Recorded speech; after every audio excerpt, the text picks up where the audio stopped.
Hello everyone, চলে আসলাম নতুন একটা ভিডিও নিয়ে।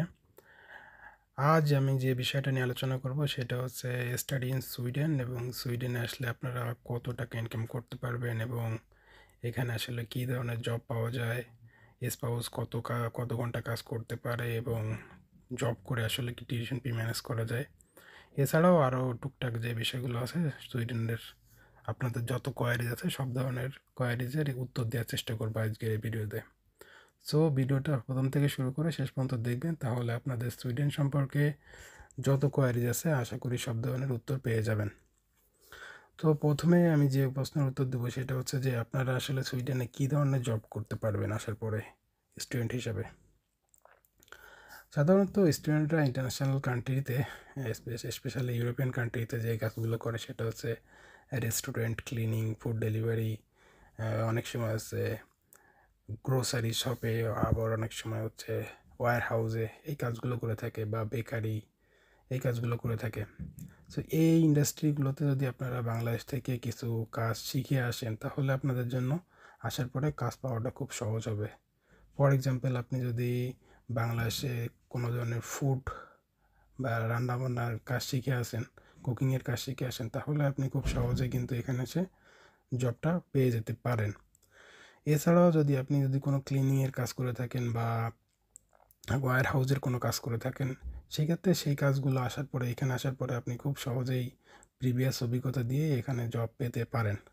তবে এখানে ল্যাঙ্গুয়েজ ব্যারিয়ারটা আছে, তো আসার পরই আপনাকে, যদি আপনারা থাকার ইচ্ছা হয় সুইডেনে, তাহলে ভাষা শেখার আমি বলবো যে প্রথম থেকে শুরু করতে পারেন। সো এই ছিল আসলে কোন কোন টাইপের জব।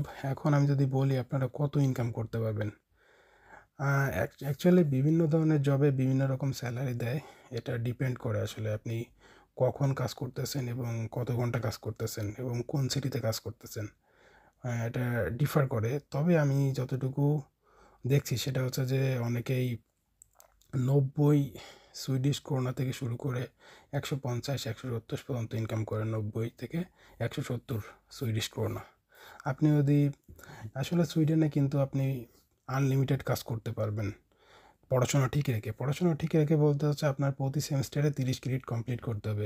স্পেশালি যদি আপনি ফুল টাইম স্টাডি করেন তাহলে আপনাকে 30 ক্রেডিট কমপ্লিট করতে হবে। তা না হলে আপনার উপর অনেক ধরনের আপনাকে শোকজ করতে পারে যে আপনি কেন পড়াশোনা করেন নাই, বা কী কারণে আপনি এইগুলো ক্রেডিট কমপ্লিট করতে পারেন নাই। সো সেটা মাথায় রেখে আপনি আনলিমিটেড কাজ করতে পারেন। তবে আমি মনে করি যে আপনি যদি ফুল টাইম পড়াশোনা করেন সেই ক্ষেত্রে সপ্তাহে 30 ঘন্টা 35 ঘন্টা এর বেশি করলে আপনি পড়াশোনা 30 ক্রেডিট কমপ্লিট করতে পারবেন কি না সেটা আপনার বিষয়। আসলে এটা আপনারা যার যার ইফিসিয়েন্সি বা কাজের কাজের মনোভাব, যদি আপনি খুব কঠোর পরিশ্রমী হন তাহলে হয়তো করতেও পারেন।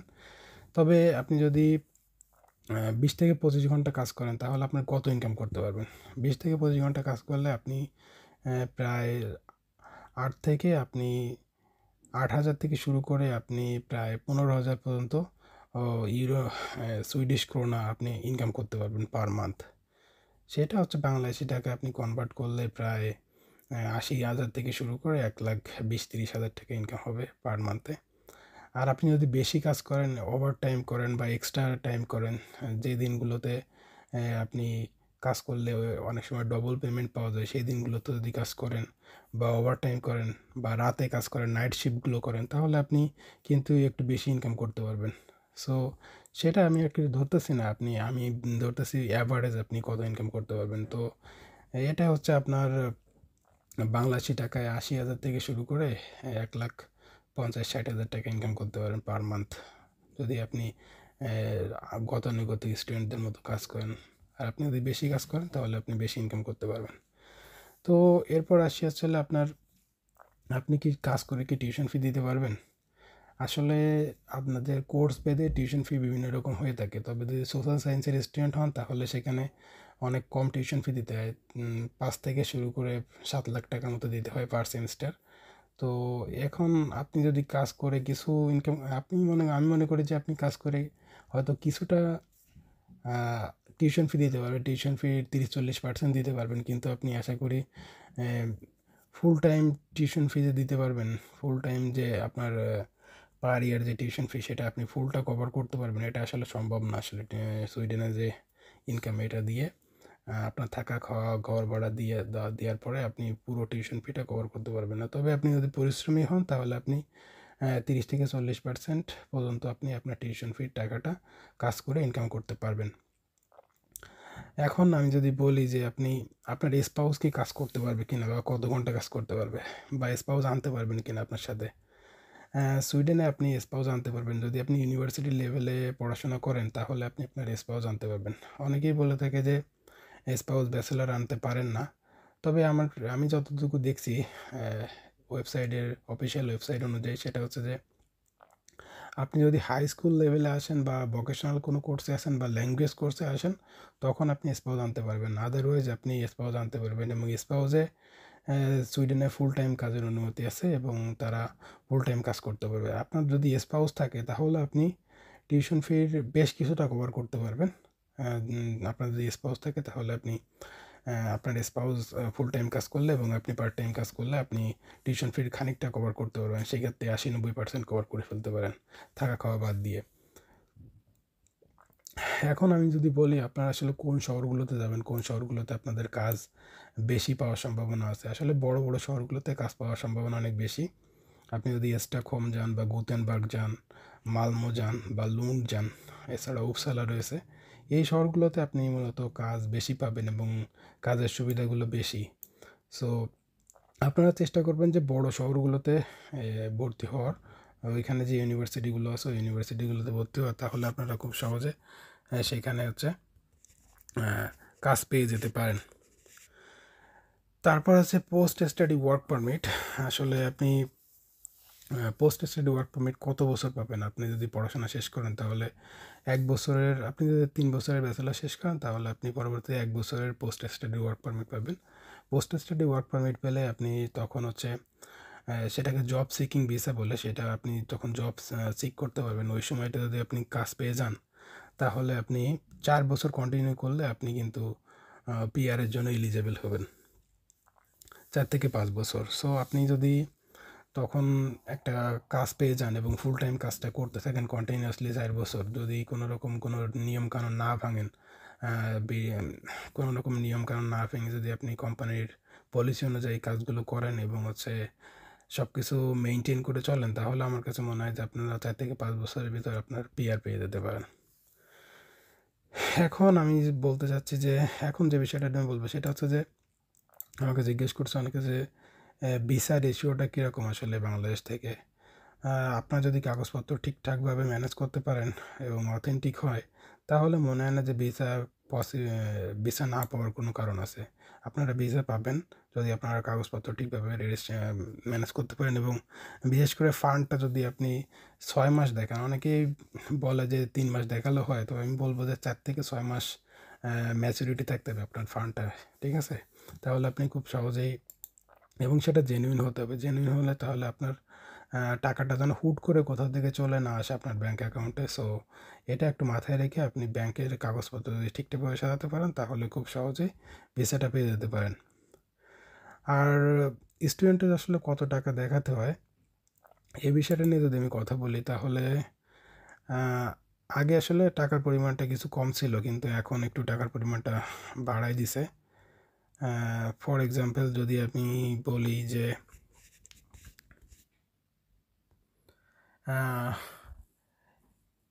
আপনার আমি যদি বলি যে সেটা হচ্ছে অফিসিয়াল ওয়েবসাইট অনুযায়ী যে আপনার একটা স্টুডেন্টের পার মান্থে 10,584 ক্রোনা দেখাইতে হয় 25 সালের যে নতুন যে টাকাটা ইনক্রিজ করছে সেই টাকা অনুযায়ী।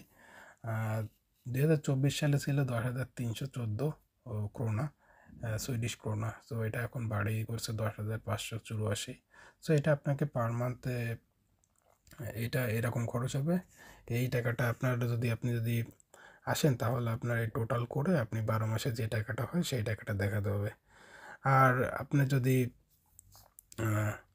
বাসা ভাড়া বা ফুড খরচটা কীরকম হবে এটা যদি আমি দেখি, তাহলে হচ্ছে আপনার পার মান্থে আপনার বাসা ভাড়া আপনার প্রায় 3,500 করোনা থেকে শুরু করে 6,000 করোনা পর্যন্ত যেতে পারে। সেটা হচ্ছে আপনার চয়েসের উপর ডিপেন্ড করবে আসলে আপনি কী ধরনের বাসায় থাকতে যাচ্ছেন। আর স্পাউস নিয়ে আসলে আপনার সেইটা খরচটা আরও বাড়বে। যেমন মনে করেন যে 3,500 থেকে শুরু করে, এটা হচ্ছে সিঙ্গেল স্টুডেন্টের জন্য। এবার স্পাউস থাকলে সেখানে আপনার 4,000 পর্যন্ত চলে যায়। 4,000 থেকে শুরু হতে পারে, 4 থেকে 6,000-এর ভিতর থাকবে আশা করি। এবার যদি আমি বলি যে আপনার থাকা খাওয়ার খরচটা কীরকম হতে পারে, খাওয়ার খরচটা আসলে ডিপেন্ড করে আপনি আসলে কীরকম খাবার খাচ্ছেন বা আপনার আপনি কীভাবে মেনটেন করছেন আপনার লাইফস্টাইল, সেটার উপর ডিপেন্ড করে। তবে আমি মনে করি যে 2,000 সুইডিশ করোনা থেকে শুরু করে 3,000-এর ভিতর হলে আপনি সিঙ্গেল স্টুডেন্ট এবং স্পাউস হলে 2,500 থেকে শুরু করে 3,500 টাকা করোনার ভিতরে আপনার খাওয়াটা হয়ে যাবে। খাওয়ার যে টাকাটা, গ্রোসারি বা যে টাকাটা লাগে সেটা হয়ে যাবে। এরপরে চলে আসি যে আপনার যদি চিলড্রেন আনেন, চিলড্রেনের জন্য পার মান্থ কত দেখাইতে হবে, বা সেখানে আপনার যদি স্পাউসের জন্য কত দেখাইতে হবে। স্পাউসের জন্য আপনার দেখাইতে হবে 4,410, এটা করে আপনার পার মান্থ দেখাইতে হবে। তো আপনার 12 মান্থের টাকাটা হিসাব করে সেই অনুযায়ী আপনি দেখাই দিবেন। আর যদি আপনার চিলড্রেন থাকে সেক্ষেত্রে আপনার পার মান্থ 2,646 করোনা দেখাইতে হবে।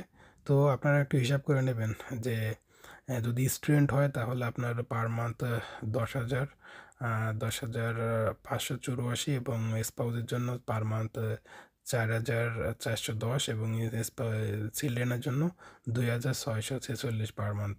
সো এই বিষয়টা আপনারা একটু হিসাব করে নেবেন যে আসলে কত টাকা দেখাইতে হবে আপনার এক বছরে। সো এটা ছিল আপনার স্পাউস আনতে আপনার কত টাকা দেখাইতে হবে ব্যাংক স্টেটমেন্টে। সো এখন যদি আমি আলোচনা করি আসলে কোন সাবজেক্টগুলোতে আসলে আপনার জব পাওয়া সহজ হবে। আসলে সায়েন্স এবং টেকনোলজি রিলেটেড সাবজেক্ট হলে সুইডেন বলেন, আপনার অন্যান্য দেশগুলো বলেন, ইউরোপে সহজেই জব পাওয়া যায়।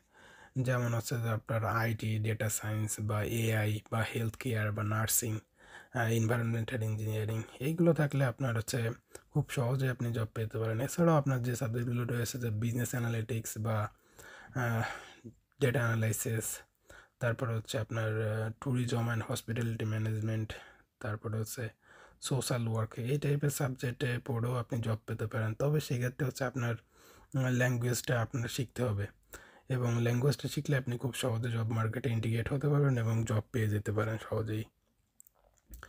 এখন যদি আসি তাহলে আপনি কত বছরে আসলে সিটিজেনশিপ পাবেন। এখানে আপনার সিটিজেনশিপ পেতে হলে আপনার 5 বছর লিগালি স্টে করতে হবে এবং সুইডিশ ল্যাঙ্গুয়েজ জানতে হবে, তাহলে আপনি সিটিজেনশিপের জন্য অ্যাপ্লাই করতে পারবেন।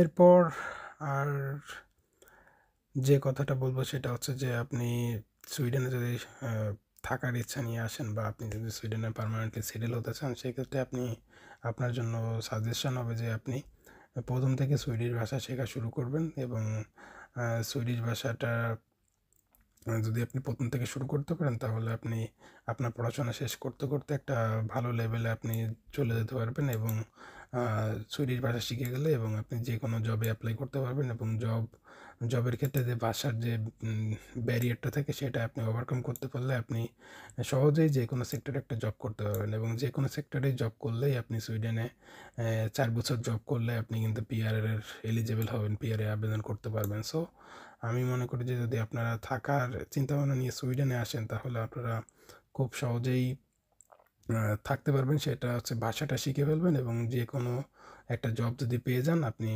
আপনার পড়াশোনা শেষ করেই, তাহলে আমি মনে করি যে 4 বছর যদি ওই জবটা কন্টিনিউ করতে পারেন তাহলে আপনি খুব সহজেই সুইডেনে কিন্তু পিআরটা পেয়ে যাবেন এবং পার্মানেন্টলি থাকতে পারবেন।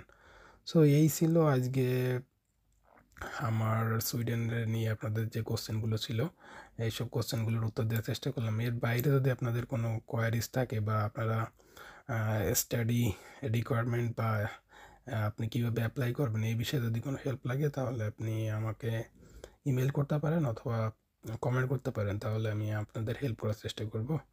So thank you everyone for watching my video, and আমার চ্যানেলটা সাবস্ক্রাইব করবেন এবং সবার মাঝে শেয়ার করে দেবেন। সো ভালো থাকবেন, পরবর্তীতে ভিডিওতে দেখা হবে, কথা হবে। Bye bye.